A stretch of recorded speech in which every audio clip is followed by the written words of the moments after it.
luchador catalán de sólidos principios y 1000 batallas, que enfrentó a 2 fascismos y sufrió 2 exilios. Leal, amigo personal y asesor y colaborador estrecho del presidente Salvador Allende hasta su muerte heroica en La Moneda. Él llegó a Valparaíso al término de la Guerra Civil Española en el barco Winnipeg, fletado por Pablo Neruda, a quien 10 años después sacó clandestinamente del país durante la ley maldita que perseguía a los comunistas, dictada por Gabriel González Videla.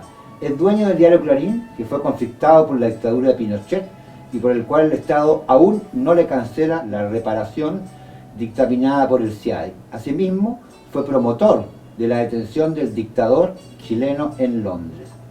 Estamos hablando con el ingeniero industrial Víctor Pey Calzado, quien a sus 99 años de edad y muchos embates sufridos, nunca fue doblegado.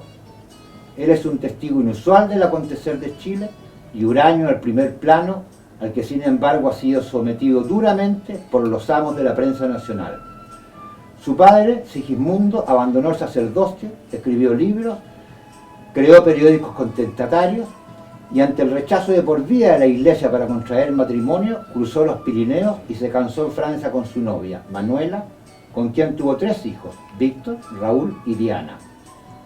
Víctor luchó en el Frente Republicano de Huesca junto al legendario combatiente Buenaventura Durruti, quien ante la falta de arsenal lo instó a irse a Barcelona, donde el gobierno del Generalitat le encargó a él y a su hermano fabricar armas livianas y blindar camiones a partir de una fábrica de automóviles, lo que ellos hicieron hasta la caída de Cataluña por las huestes de Franco, apoyado por Hitler y Mussolini.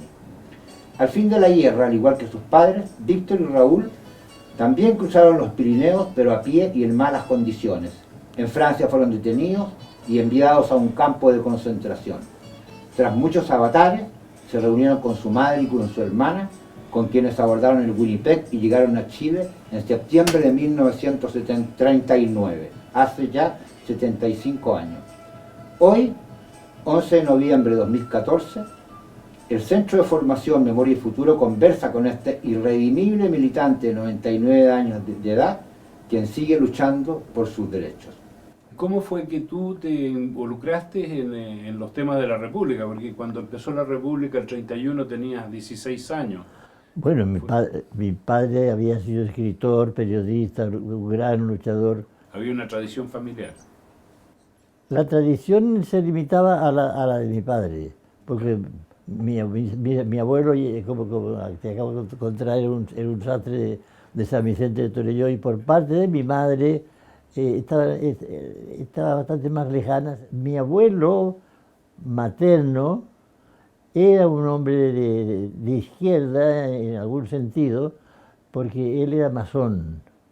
Tu madre era masona también, de la masonería, ¿no? Mi padre fue en un momento determinado masón, después. Sí.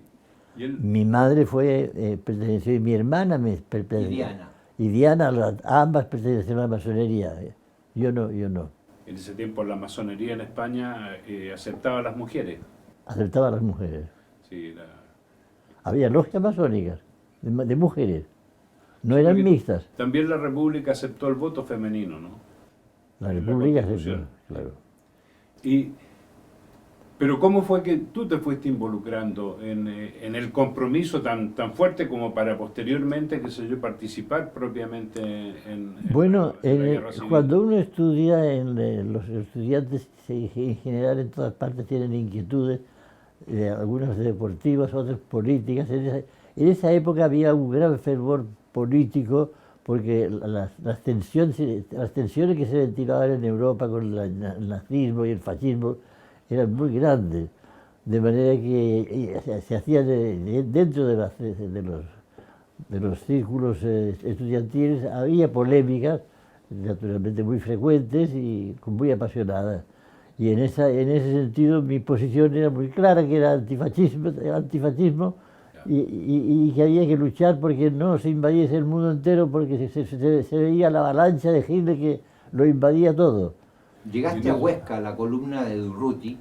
Cuando estalló en Barcelona el golpe, sí, se organizó al día siguiente de luchar en la calle y de que los milicianos y los partidos que tú pudieras tener parte en la lucha, vencieron a los militares en las calles, al día siguiente se realizó columnas absolutamente espontáneamente por distintos dirigentes políticos o sindicales, como fue el caso de Durruti. Durruti es el gran luchador anarquista. Durruti organizó una columna que se llamó la columna Durruti y se fue al frente porque, vencida a los militares en la ciudad, querían ir a conquistar Zaragoza, que estaba en manos de los facciosos. No se llegó a Zaragoza, sino que se llegó rápidamente hasta las puertas de Huesca y nunca se pudo entrar en Huesca. En ese momento, que fue el segundo o tercer día de estallar la guerra, yo me incorporé a la fuerza de Durruti debe haber sido muy breves días, porque el problema no era de gente, sino que el problema era de que no había balas, no había fusiles. En la columna de Durruti iban muchos sin armas, para ver de dónde se conseguían las armas. Y muchos que llevaban las armas con escasas municiones. De manera que me regresé inmediatamente a Barcelona para organizar la adaptación de la industria metalúrgica. De automóviles era, ¿no? Cualquier taller. Empezamos nosotros tomando la fábrica de automóviles hispano-suiza, que era un buen taller mecánico, que tenía equipos de fresadoras, de tornos, de limadoras, en fin. ¿Y tú como ingeniero industrial sabías cómo hacer eso? Yo no tenía experiencia en fabricación de armas, porque nunca había habido una escuela de armas en toda Cataluña, porque siempre los gobiernos centrales tenían suspicacias de que los catalanes en algún momento determinado querrían ser como ahora está ocurriendo también. Como ahora, que querían independizar. Eso viene de muy lejos, de muy lejos. Tú con tu hermano en la fábrica empezaron a blindar camiones para defenderse de los tanques.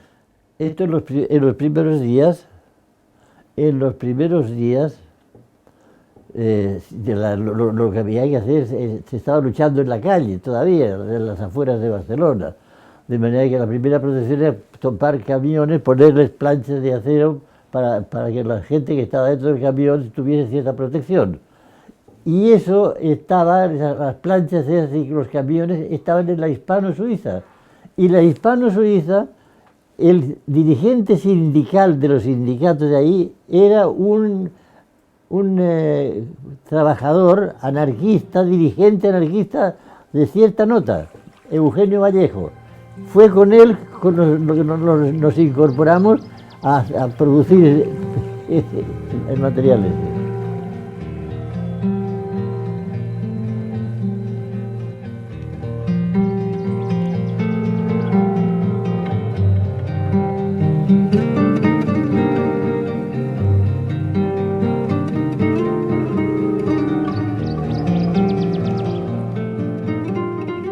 Joan, estic aquí amb uns companys que estem fent una relació de tota la meva vida, de manera que s'imaginarà vostè la quantitat d'anècdotes i de conflictes de tota la índole que es pot imaginar, sí. Bueno, después viene el momento del desastre, la derrota. ¿Qué pasa con ustedes en ese instante, contigo, tus hermanos, tu familia? Bueno, la guerra civil se debió a motivos muy profundos de la historia de España de los dos anteriores siglos. Hay que pensar en el atraso profundo en el cual se encontraba España cuando advino la República. El 14 de abril de 1931 se instauró la República Española.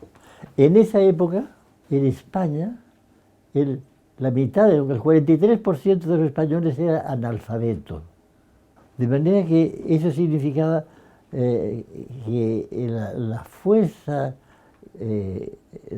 emocional, real y también política, económica y social que tenía una institución como la Iglesia Española. Eso daba origen al hecho de que cuando había revueltas, periódicamente, que las hubo varias, en el año 1907, la Semana Trágica, y en el año 17, y después en el año 31, lo primero que se le ocurrieron a las masas, sin que sea consigna ninguna, ir a incendiar iglesias y a matar curas.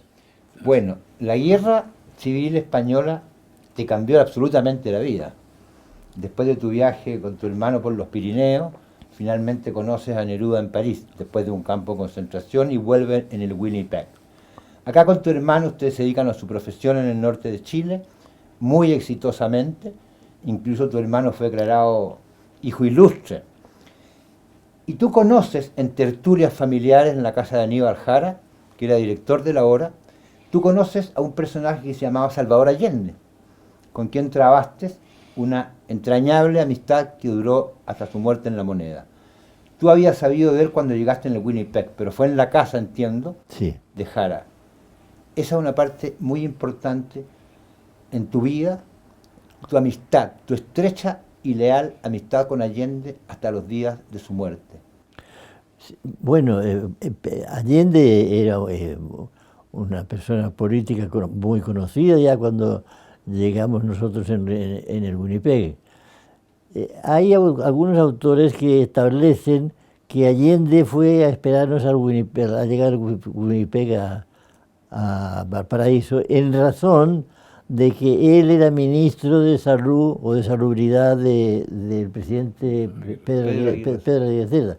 Y la realidad fue exacta, es que no fue así porque el nombramiento de Allende como ministro fue 15 días después de la llegada del Winnipeg. Pero, en fin, él sí formaba parte desde antes de un comité que se había creado en Chile de ayuda a los refugiados españoles, y él siempre estuvo al lado de las necesidades y de las inquietudes que podían tener los republicanos españoles. Los republicanos españoles aquí, con la llegada del Winnipeg, fuimos recibidos calurosamente en el Valparaíso y muy calurosamente y cariñosamente en la estación Mapocho, pero no tan calurosamente por la prensa. Sí, bueno, chilena. con la de siempre.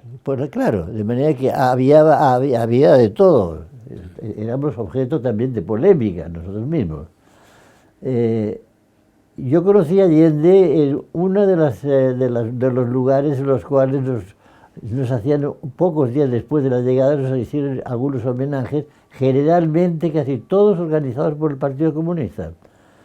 Sin embargo, en alguna de ellas asistió, o en varias asistió Allende, y ahí le conocí tangencialmente. Pero que un mes o 2 meses después de mi llegada, yo tuve la oportunidad de conocer al que había sido director y creador del diario La Hora, que le hizo la campaña a Pedro Aguirre Cerda para llegar a la presidencia, en la casa de Aníbal Jara, que él tenía ahí una tertulia político, social, en fin, en su casa, que había 3 o 4 tertulias de distintas tendencias. En la que era radical y abierta era la de Aníbal Jara, y llegué ahí y ahí conocí como un asiduo concurrente a Salvador Allende, del cual se inició ahí una amistad que con el tiempo lo único que fue creciendo y estrechándose. Pero ahí se inició también una colaboración política con Salvador Allende. No, yo no milité nunca en el Partido Socialista. No, claro. Sino una amistad, yo colaboraba con él en sus campañas, pues en general le acompañé a 2 de ellas, y recogía fondos de mis círculos que podían tener algunos, pero eso lo hacía sin un interés político, porque no pensaba dedicarme a la política como carrera. Pero igual hubo en algunos momentos grandes compromisos que tú tomaste. En el caso de Neruda, cuando fue perseguido por la Ley de Defensa de la Democracia en tiempo de González Videla, también hubo una colaboración importante para mantenerlo en libertad, ¿no? Yo tenía un sentimiento de gratitud muy grande por Pablo Neruda, por el hecho de que me había incorporado al Winnipeg. Tiene que pensar que de los 2.543 creo que éramos, que veníamos en el Winnipeg, el total había sido seleccionado por los partidos republicanos en el exilio. Y allí Neruda se había reservado 100 cupos para que pudiesen ocupar lugares ahí. Y a mí los partidos políticos, como yo no pertenecía a ningún partido político, ninguno me iba a seleccionar ni me seleccionó. Yeah. Pero sí Neruda lo hizo. Cuando yo llegué a París, cuando supe que Neruda había llegado en un barco a Marsella con el destino de ser cónsul especial para los solos efectos de la inmigración española republicana, yo me fui al día siguiente, me fui a hablar al consulado de Chile en París, fui a buscar a Neruda, a quien yo no conocía ni nada más que de nombre, por supuesto. No era el personaje famosísimo, pero era un poeta muy conocido ya, claro está. Y él me recibió, porque era el segundo día, el primer día que él actuaba ahí, tenía era más bien un hombre de expresión un poco distante y fría. Entonces él me saludó, me hizo sentar, tenía una libreta y me iba preguntando qué profesión tenía yo, la de mis hermanos, la de mi hermana, mi madre, mi cuñado. Yo tenía mi madre, mi hermana, un hermano y un cuñado. Y bueno, me dijo, mira, sí, estamos fletando un buque de la compañía transatlántica francesa, es el Winnipeg, y si hay algo, alguna posibilidad, yo te avisaré, dame una dirección en París para avisarte. Yo creí que era una gestión perdida, de manera que me fui con mucho desencanto de allá, pero no fue así. Yo seguí yendo a embajadas para salir de Francia porque la Segunda Guerra Mundial se veía venir y el terror de lo que significaba el fascismo a nivel mundial es una cosa espantosa. Y bueno, a los 10 o 15 días sería cosa así, me llegó la comunicación diciendo que nos presentásemos con mi familia en Burdeos, en el apostadero de Trompe-l'Œil, y que ahí podíamos subir en el Winnipeg. Y 10 años después tú le devuelves la mano, cuando él era perseguido claro. por la promulgación de la ley maldita de González Videla contra los comunistas. Exacto. Él no tenía dónde recurrir, dónde esconderse, y entiendo que los mismos compañeros del Partido Comunista no pudieron sacarlo. En cambio, tú lo escondiste en Santiago con la hormiguita, con su señora. Pasó lo siguiente, él siendo senador ya, era senador comunista, pero se promulgó la ley maldita, la ley de defensa de la democracia, y esa ley impedía de los derechos ciudadanos, ejercer los derechos ciudadanos, yendo a parar varios militantes dirigentes al campo de Pisagua, los campos de a Pisagua. Pero Neruda tenía fuero por ser senador, entonces no podía ser detenido ni podía ser juzgado. Pero en un momento determinado, en un discurso que él hizo en el Senado, reclamando la situación de arbitrariedad y falta de justicia social para con nosotros, el presidente estimó que él había proferido palabras ofensivas a su persona y que con eso pidió el desafuero de Neruda. Que lo iban a desaforar era evidente porque se sabían los votos con los que se contaba. Y cuando se estaba realizando la votación para aprobar o desaprobar el desafuero, estaban gastando su tiempo cada uno de los oradores, de los parlamentarios, al tiempo que tenían derecho para hablar, para mantener su posición, pero el Partido Comunista estimó naturalmente que era preferible que no cayese preso y Neruda sacarlo a la Argentina. Y se fue, lo llevaron en un auto para pasar por el Cristo Redentor, y al llegar allá, la policía chilena, advertida de que llegaba Neruda, le pidió sus documentos y encontró que iba con doble documentación que no equivalían a una sola persona. Una decía Nestalí Reyes en el pasaporte, Su nombre, claro. Sí. y en el carnet de identidad decía Pablo Neruda. Y entonces no lo dejaron pasar. Me lo llevé, porque yo vivía solo en un departamento en la calle Vicuña Maquena, y le pregunté con la autorización del secretario general del Partido Comunista, que era Carlos González, a cuando yo lo conocía de antes también, y entonces me lo llevé para allá, y ahí le di el alojo durante, no sé, 2 meses, 3 meses, en los cuales la policía decía, Neruda está por caer, va a caer en un momento a otro, ya está cercado, en fin.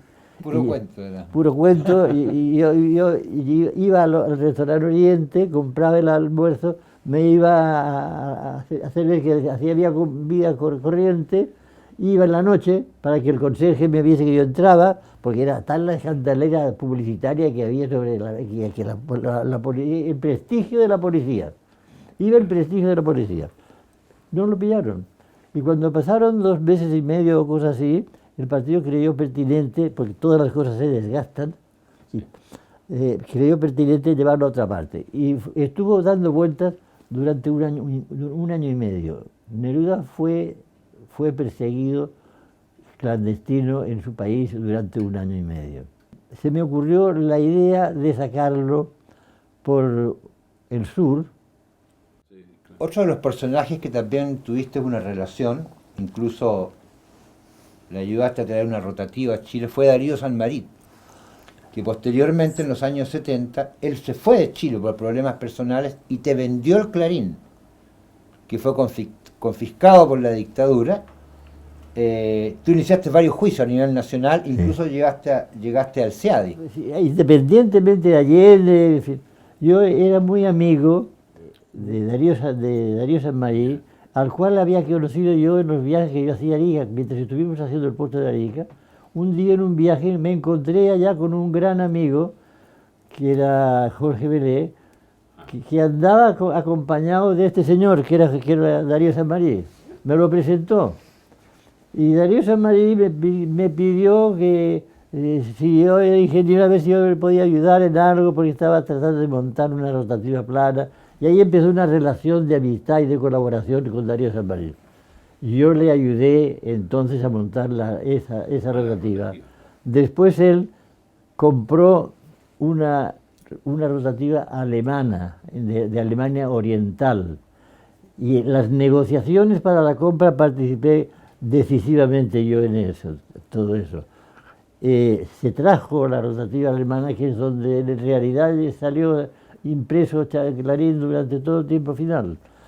Y después se inició una negociación para tener una rotativa mejor todavía, que era una rotativa Hoss de la americana, y además construir un edificio ad hoc para que estuviese ahí el taller y las oficinas del diario, que estaban en el terreno que tenía en Alonso Valle con Centeno, lugar donde fueron ocupadas el día 11 de septiembre, fueron ocupados esos lugares por los militares, y siguen ocupados por los militares hasta el día de hoy.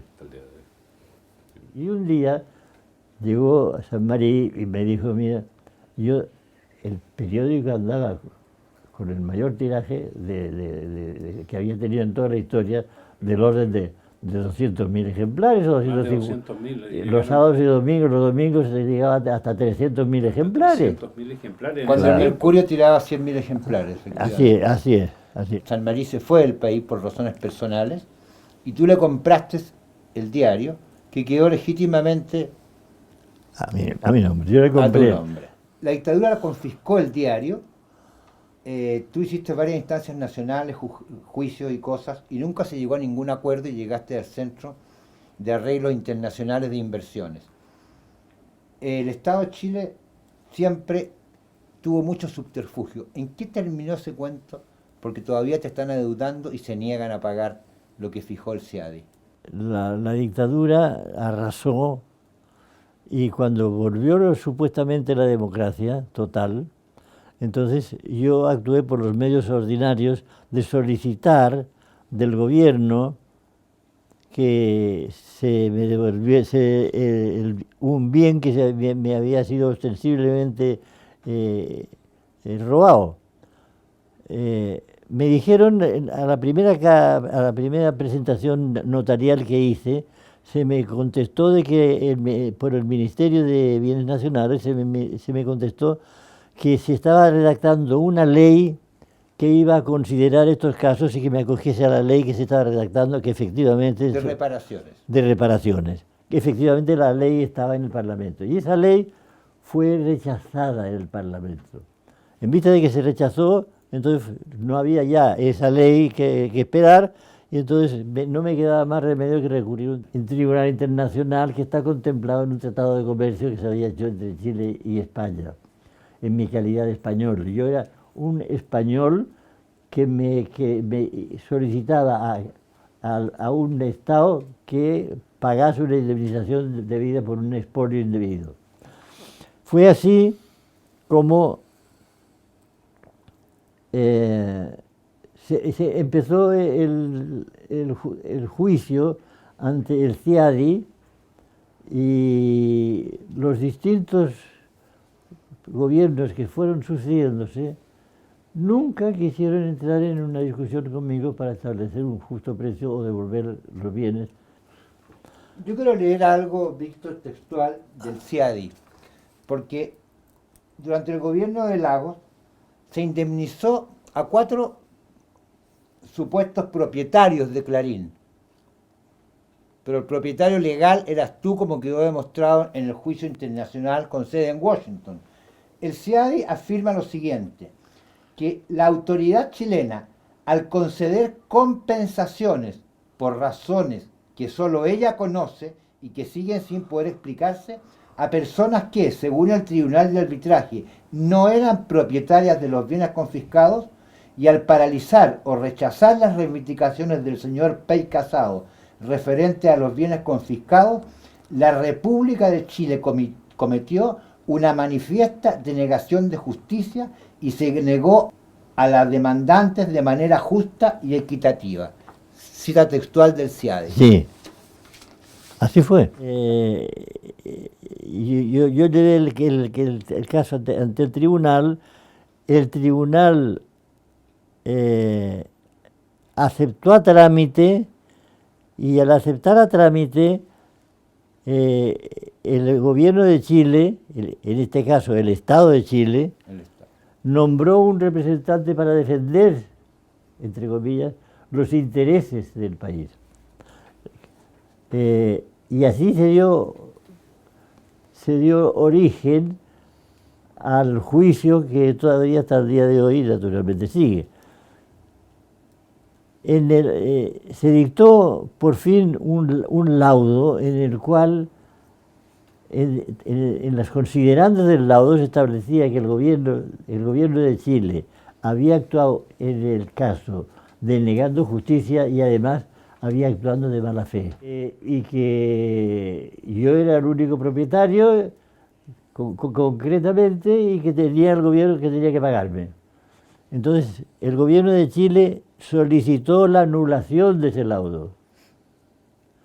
El tribunal denegó la petición de denegación y reafirmó lo dicho en el laudo anterior, de que yo era el único propietario, y además indicó de que se designase a un tribunal del mismo organismo cuya función fuese exclusivamente no ir al fondo del asunto, exclusivamente fijar el monto de la indemnización que tenía que pagárseme. En ese momento nos encontramos que el tribunal está calculando la cantidad que tiene que pagar Actualmente. en este momento. Ahora, ese será un fallo que será inapelable y que tendrá el valor jurídico como si fuese el de una sentencia de la Corte Suprema dictada en Chile, que constituye prácticamente una orden de pago a la tesorería. Entonces Chile puede pagar o no pagar, pero si Chile no pagase, pasaría a ser uno de los países que Chile no paga sus deudas externas. Y Chile está considerado como un país naturalmente que cumple rigurosamente los... Pero al advenimiento de la democracia aquí, esto toca mucho con la libertad de prensa, ¿no? Y el derecho de los ciudadanos a expresarse. Había un Fortín Mapocho, había una revista Análisis, había en radio, había muchas publicaciones y al llegar la democracia fueron todas cortadas, todas por razones económicas. Y Clarín no ha dejado salir. ¿A qué atribuyes tú que en periodos de democracia justamente el duopolio nacional persiste, los canales de televisión están prácticamente en las mismas manos y las radios, hoy día la mayoría son del grupo Prisa Español? Eso no pasa ni siquiera en Estados Unidos, que la prensa se controle así. ¿Qué te parece al respecto de esto? Mira, La libertad de prensa en Chile. Sí, no cabe duda que hay un duopolio y que el duopolio monopoliza a la prensa chilena de una manera casi total. Es más, el duopolio recibe el 80 o el 90% de la publicidad de los organismos del Estado. De manera que la doctrina democrática que establece uno de los factores esenciales para que sea considerado como tal un sistema o un régimen está en el hecho de tener acceso a la libre expresión de lo que ocurre en el país y en el mundo, no se cumple. Esto es evidente. Yo no puedo interpretar intenciones, naturalmente, sería interpretarlas. Pero si tú me preguntas qué es lo que yo creo, mi creencia es que naturalmente los órganos que hoy tienen el monopolio de la información no deben estar viendo con buenos ojos que un día esté Clarín en la calle. Esto es así. Ahora, la sentencia del monto que tienen que dictaminar, que tienen que entregarnos a nosotros, yo creo que el monto es de consideración más que suficiente para poder sacar un diario Clarín que sustituya lo que durante los últimos 5 años he estado yo sacando con las uñas a través del Clarín electrónico, el clarín.cl. Otro tema importante, Víctor. Fechas. El 11 de septiembre. ¿Cómo fue tu 11 de septiembre? ¿Te comunicaste con el presidente Allende? El mismo. ¿Estuviste con amigos tuyos? Con la Payita, con el mismo compañero Olivares, Augusto Olivares. Mira, yo habitualmente... ¿Te encomendó algo Allende antes del 11, cuando se sabía que venía el golpe? ¿Hay tiempo para contar una historieta? Sí, cómo no. El año 73, en septiembre del 73, cayó la democracia en Chile. En el año 72, un año antes, en agosto del 72, Allende había ido a una conferencia en Argel. Y al pasar por Argel, tenía interés en entrevistarse con Boumedienne, que era el que estaba, en ese momento estaba a la cabeza del Estado. Le acompañaba Allende le acompañaba su canciller, Clodomiro Almeida. De manera que está la versión, yo tuve la versión de Allende y de Clodomiro Almeida. Boumediene tenía mucho interés, un año antes, me refiero, mucho interés por lo que pasaba en Chile. Boumediene había hecho una política social muy avanzada. Claro. Benvela también, el anterior, también lo había hecho. De manera que tenía mucho interés. Y le preguntaba, y Allende le explicó que se había nacionalizado el cobre, el comercio exterior, el hierro, etcétera, etcétera, etcétera. El medio litro de leche, la cantidad de cosas que se estaban haciendo. Los logros no eran desconocidos por nadie. Y Boumediene le preguntó, ¿y las Fuerzas Armadas?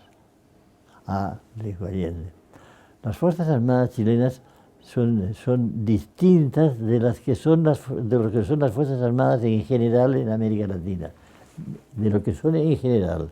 Las Fuerzas Armadas chilenas son tradicionales, históricamente, obedientes al poder civil y obedientes al sistema democrático. De manera que no tenemos ese problema.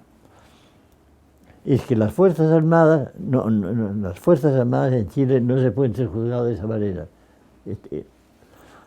Y cuando un año después tenía que volver Allende a la conferencia de Argel también, De los países no alineados. de los países no alineados, ya la situación estaba tan grave que no pudo ir él. Y mandó mandó a Almeida. a Almeida. Y Almeida, y Boumediene quiso hablar con Almeida y le preguntó a Almeida, le dijo que él estaba muy preocupado porque veía que la situación en Chile estaba muy mal, en muy mala situación.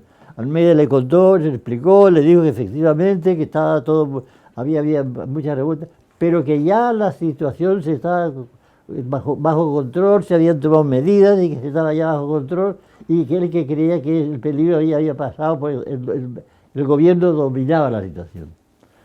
Y Boumediene le dijo, mire, ojalá tenga razón. Ya, que tenga usted un buen viaje de regreso. Pero denle usted al compañero Salvador Allende un abrazo de mi parte, con un comentario. La única manera de que un proceso revolucionario triunfe es que las Fuerzas Armadas del país estén involucradas en ese deseo. Porque si no, las horas que le quedan al proceso siempre son escasas. Y en el caso de Chile, ¿acaso cuando usted llegue a Chile ya se va a encontrar usted con un problema que le van a estar dando un golpe de Estado? Se despidió y Almeida ya no pudo entrar. No puedo entrar. Porque ya le habían dado esa noche, horas después le habían dado el golpe. Sabias palabras que también se pueden aplicar de la otra manera. El golpe no habría sido posible si no se cuenta con las Fuerzas Armadas, que fueron el instrumento. La pregunta es, ¿quién utilizó las Fuerzas Armadas? Tenemos toda la campaña mercurial, tenemos el pronunciamiento de la democracia cristiana y el Congreso, pero hay cabezas, cerebros, aparte de Washington, de Kissinger, obviamente, yo que soy y de Nixon, pero acá en Chile. Sí, yo que soy un gran admirador de Allende, creo que él tuvo un exceso de confianza en las Fuerzas Armadas chilenas, porque había razones históricas. El abuelo de él había sido un militar. Él hizo su servicio militar. Él hizo su servicio militar y él creía efectivamente que hay que pensar que el día del golpe, cuando llegaba a la moneda, llegando a la moneda, le comentó a uno que tenía al lado, parece ser que las Fuerzas Armadas, que no podemos contar ni un regimiento. ¿Quién sabe si a estas horas ya debe haber tomado preso al general Pinochet? Claro. ¿Cómo fue tu 11? 6:30 de la mañana, me llama el perro Olivares, yo tenía el teléfono en el velador, y me dice el doctor que te vengas para acá porque se ha sublevado la... Entonces me vestí rápidamente, fui hacia allá y vi, cuando yo estaba llegando, vi que una caravana de los autos Fiat, de los Fiat 600 y los Fiat 125, que es donde viajaba él, se venían iban saliendo, y también unas tanquetas de carabineros. Pero como me había dicho que fuese para allá, yo entré en Tomás Moro, me conocían todos, claro, iba continuamente, y esperé ahí, y efectivamente a las 20 minutos o cosas así me llamó desde La Moreda. Y me preguntó varias cosas. Las fundamentales que él quería saber era la situación del general Prats, porque él me había encomendado días antes que le buscase un domicilio que tuviese una casa que tenga 2 teléfonos, me dijo, como detalle de seguridad para poder estar en comunicación con él. Un departamento que tenga 2 teléfonos, porque el general Prats teme por su vida. Yo le busqué el departamento con los 2 teléfonos y el domingo, él llegó a ese departamento. Eso el domingo. Antes del Domingo 9. Domingo El 9. domingo 9. 2 días antes. Claro. Pero el lunes no tuve noticia, no tuve ninguna información. Estaba de ministro de ministro de Defensa, estaba Letelier. Así es. Y Letelier le dio le dijo que había hecho Sondeo. había dado una vuelta por los regimientos y que la cosa, sí, pero que la cosa parecía ya que la cosa estaba más tranquila y que estaba mejor. Entonces nos fuimos a acostar. Y el día martes en la mañana,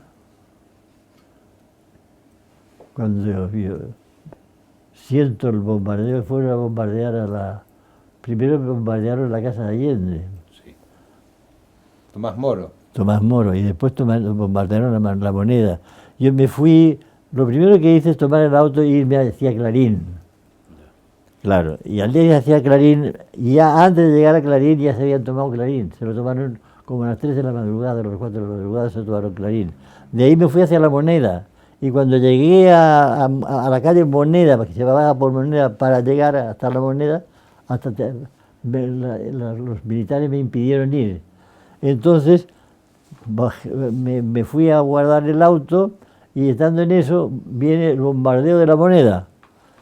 Y entonces me metí en un departamento de una amiga mía que estaba ahí cerca en Miraflores con Agustinas, a ver qué pasaba, y a las 2 o 3 horas de estar ahí se dio el primer parte de que las Fuerzas Armadas habían tomado el poder, de que había un toque de queda, que durante 3 días nadie podía salir a la calle o sería sometido, sería ejecutado ahí mismo, esas cosas. Entonces me quedé ahí hasta que se levantó el toque de queda, y cuando se levantó el toque de queda me fui a asilar a la embajada de Venezuela. Ya. Y ahí estuve hasta que me dieron el salvoconducto, y entonces me fui con el embajador que me llevó hasta los pies del avión que me llevó a Venezuela. A Venezuela. Víctor, al advenimiento de la democracia se instaló un gobierno que obviamente iba a hacer todo lo posible por reinstaurar la democracia y la salvaguardia de los derechos humanos en la medida de lo posible. ¿Cuál es tu balance de estos últimos 40 años? Yo creo que se ha podido y se sigue pudiendo hacer más. ¿Por qué? Hacer más para que haya una información adecuada, para que el pueblo de Chile tenga una información adecuada de lo que ocurre, objetiva y diversa. Porque el pueblo de Chile hoy día se aboca a leer 2 medios que defienden los mismos intereses. Y eso yo creo que perjudica incluso a los que defienden esos intereses, porque es una forma de inestabilidad de un sistema democrático que se dice democrático, no es completamente democrático porque le falta la información.